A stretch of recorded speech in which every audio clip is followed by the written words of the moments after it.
Walay na asar yung Pinoy. Grabe naman pang asar to. Sige, banatan mo. Mapang asar tong Ruso na to ha. Bastos. Ayan o. Yun na, nag-rapido na. Nag-all out na ang ating kababayan. Kita nyo, tinamaan ng magkabila. Inaawat na referee. Napakadugas naman nun. Wala lang. Nagpahinga lang tuloy yung yung kalaban eh. Yun na. Ito pa isa Grabe naman nasuntok to. Boom! Parang nakakuryente. Biglang nawalan ng lakas yung tuhod. Isang bansang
ang kanilang naging bakbakan. Ngunit bago yan ay kung maaari sana, paki-like and share ng ating video at paki-subscribe ng ating channel. Maraming salamat.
Masayang laban, hindi porke natalo ang ating kababayan ay atin na itong ibabash.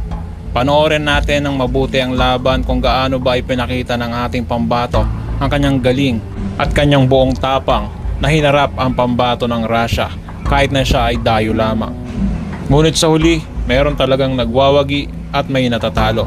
Kaya naman sa gabing iyon, ang ating pambato ang naideklarang talo. Pero hindi pa naman dito natatapos ang karera ng ating kababayan dahil ito ay bata pa at mahaba pa ang kanyang karir sa boxing.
mga pipitsugin at tila walang lakas na kalaban. Pero itong ating pambato ay pumili ng mas malaki at di hamak na mas bato-batong katawan kumpara sa kanya. Narito at panoorin natin ang kanilang naging sagupaan. Alright guys, welcome back sa ating fight commentary. Narito ang ating kababayan, nasa red shirts at ang kanyang kalaban ay blue shorts. Napakahaba ng kanyang galamay. Makikita natin yung jab pa lang ay malayo nang naabot nitong kalaban. 1-2 sabay hook, hindi umabot sa ating pambato. At ang habang ating kababayan naman ay sadyang napakaliksi ang kanyang pinapakita para makapasok ng opensa dito sa napakaliksihan mo. Kagaya nung ginagawa ng ating kababayan, no? Ayos din. Oh, tumatiming itong pambato pag nakatama to. Babaliktad tong kalaban, sigurado. O yun na, ni Rapido na, Fernando Po Jr. ang ginamit. Pak! 1, 2, 3. You know? Diba to? Laki na itong kalaban niya pero kinakaya niya yung mga suntok yun. Boom! Nakailag na kung di tinamaan yung comatose yung Brad. Ayos din. Hindi lang umabot yung suntok ng ating pambato, kundi good night na yon. Sweet dreams na lang, Brad. Grabe rin magdepensa. Ano yun? Anong suntok yun? Ang dami. Hindi makita, lugi. Atake kagad. Tira din. Gumaganti itong ano. You know? Yung mga ganong wasiwas ba siyang kalaban na to? Ano ba naman yan, guys, no? You know? 1-2 uppercut. Gumanti yung guys. Patigasan ng pagmumukha na to. Parang galaw ni Margarito itong. Tingnan mo naman. Yan oh. Kumapit na guys. Ayaw niya nabitaan. Uy, may uppercut na pinakawalan dun. Delikado ang Pinoy sa mga ganong patamaan. 1, 2, 3, 4. Sinunod-sunod pa. Kumaganti yung papansin natin medyo napagod ang Pinoy dahil sa dikdikan na laban na yun. Napagod din. Ang tibay ng panga. You know, 1-2 combination. Sa palagay nyo ba guys, kayang-kaya niyan tapatan si Naoya Inoue? Tignan mo na yung pinapakita niyang tibay dito, pati yung mga kombinasyon. Pero ito na, round 3 na guys. Ayan o. Yun na, nag-rapido na. Nag-all out na ang ating kababayan. Woo! Kita nyo, tinamaan ng magkabila. Inaawat na referee. Napakadugas naman nun. Bakit may inawat ref? Di pa bumabagsak yan. Ano yan? Pahinga. Grabe naman. Bakit inawat? Nabiglaan siya doon. Hindi ako. Nagtataka ako doon. Bakit inawat na referee? Wala namang violation doon na naganap. Kalagitnaan ng palitan ng suntok. Inawat niya. You know. Napagod tuloy yung Pinoy. Pero meron pa yan. May gas pa yan na natitira para talunin itong inawat bigla. Tapos wala lang. Nagpahinga lang tuloy yung kalaban eh. Yun na. Awat na naman ta. Yung bote hininto na, akala ko naman pagpapahingayin eh. Grabe na. Grabe yun guys. Panalo ang ating pambato. Congratulations.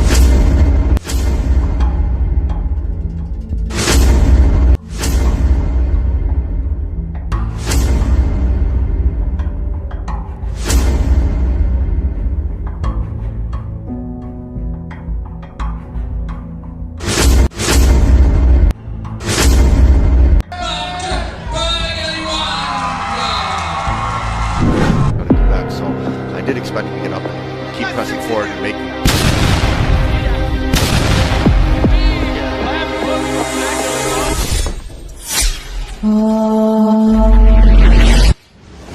Tila hindi matatawarang karangalan ang nakakamit ngayon ng boxing superstar ng Japan na si Naoya the Monster Inoue. Nang magkasunod nitong makuha ang undisputed championship sa Bantamweight Division at ngayon naman sa Super Bantamweight Division. Sa ngayon ay tila walang katapat itong pambato ng Japan sa mababang dibisyon at nararapat na yatang umakyat sa mas mataas na dibisyon para makahanap ng kanyang katapat. Subalit sa lungat ng nakararami ay tila hindi pa niya nauubos ang mga boksingero sa mababang timbang dahil nandito pa ang ating pambatong si Jonriel Casimero. Ngunit tila yata walang balak ang kanyang promoter na si Babarum na ilaban ang kanyang bata sa ating pambatong si Jonriel Casimero. Dahil dyan ay masasabi nga natin na wala talagang katapat itong pambato ng Japan na si Naoya Inoue. Pero nito lamang mga nakalipas na taon ay meron tayong pambato dito sa Super Bantamweight Division na tila naging banta sa mga champion. Bago sumabog ang pandemya sa buong mundo, ay isang bagitong Filipino-Canadian ang tila naging banta sa timbang na 122 pounds Super Bantamweight Division sa katauhan ni Mark Pagkaliwangan. I was ready and prepared. This camp's been great. I've been working here in Mississauga actually with Coach Glenn. Dahil sa simula pa lamang ng karir nito, ay impresibo kaagad ang itinala nito sa kanyang kartada. Sa 5 laban nito ay lahat iyon ay hindi na umabot sa huling rounds. Kumbaga pinahalik nito sa lona ang lahat ng kanyang kinaharap.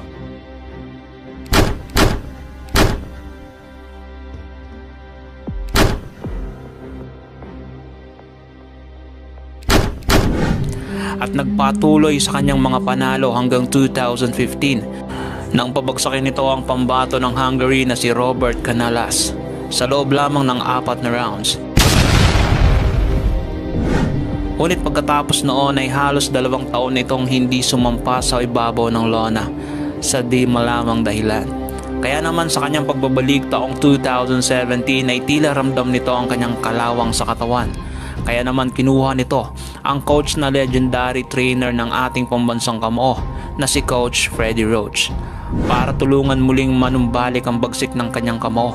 At hindi naman ito binigo ng batikang trainer dahil sa pagsampa nito sa ibabaw ng lona laban sa pambato ng Mexico na si Emmanuel Villamar ay tila hindi nito naramdamang natenga siya ng 2 taon. Narito at ating panoorin ang kanilang naging sagupaan. Pagpasok pa lamang ng unang rounds ay litaw kaagad ng pagiging agresibo ng ating pambato, habang ang Meksikano ay tila nabigla sa ginawa ng ating kababayan. At tila hindi ito handa sa mga ginawang atake ng ating kababayan na siya namang nagresulta ng maagang kalamangan ng ating pambato. Kaya naman isang matinding kaliwa ang binitawan ng ating kababayan na siyang naging dahilan ng pagbagsak ng Meksikano.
Dahil sa score na knockdown ng Meksikano sa unang rounds ay tila dito sa pangalawang rounds ay hindi ito papayag na makalamang ang ating pambato.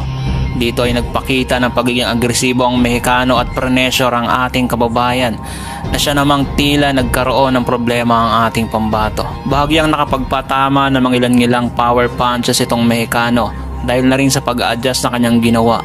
Subalit kahit pinipressure nito ang ating kababayan ay hindi natinag ang ating pambato. Nanatili pa rin ito sa kanyang game plan na kung saan humanap ng magandang anggulo para mapatamaan ng Mexicanong kalaban.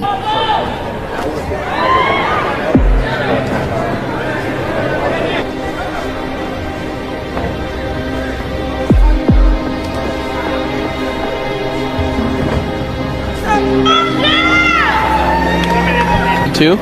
Check, check, check. I can't hear myself, but I don't know if I'm coming through.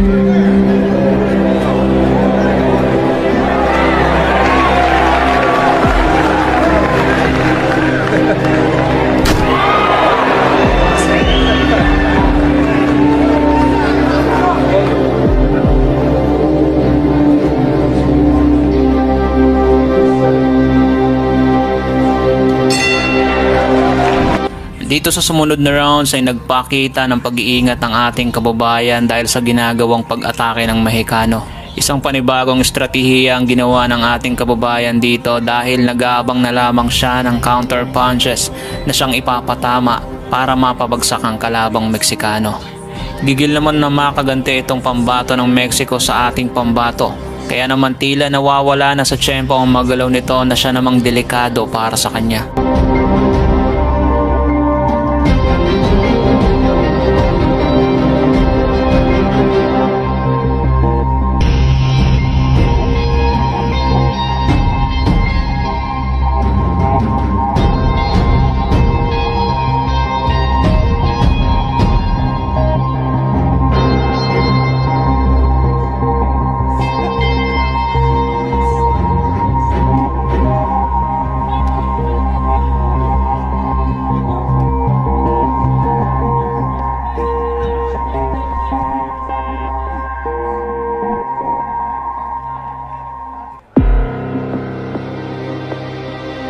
By Emmanuel Villamar.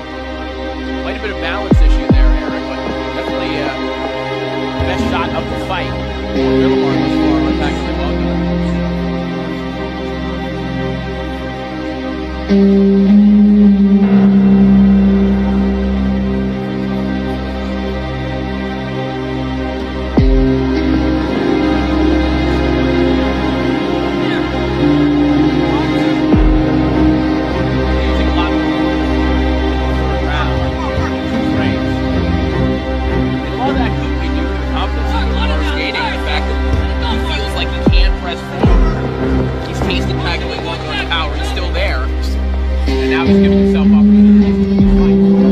Villamar is going to be tough. I think the first round is going to be tough here. Dahil sa pagiging agresibo ng Mexicano ay muli na naman itong tinamaan ng kaliwa ng ating kababayan na siyang naging dahilan ng kanyang pagbagsak sa ikalawang pagkakataon.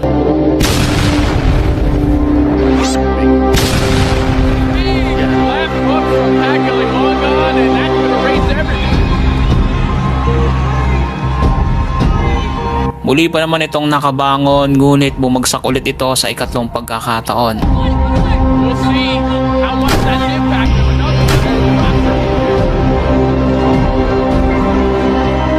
Rocky Zolacek up to 5.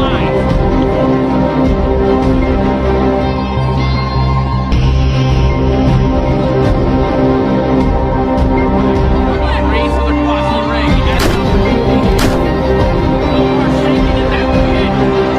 Dahil sa sunod-sunod na pagbagsak ng Mexicano ay dito ay napagpasyahan na lamang na itigil na ang bakbakan.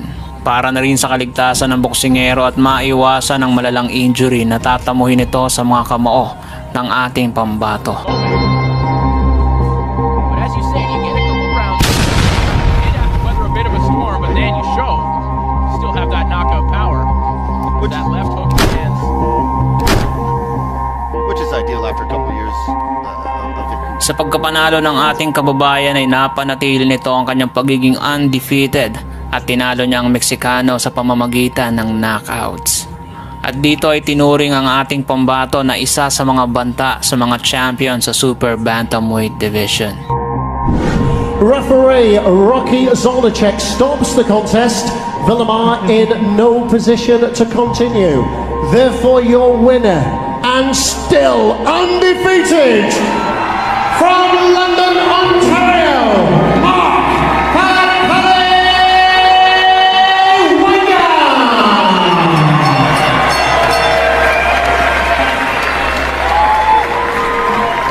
Kung nagustuhan nyo ang video ng tampok natin ngayon, paki-like and share. Mag-iwan ka na rin ng comments para sa iyong saloobin. At kung bago pa lamang dito ay paki-subscribe at huwag kalimutang pindutin ang notification bell button para updated ka sa mga umaatikabong videos tulad nito.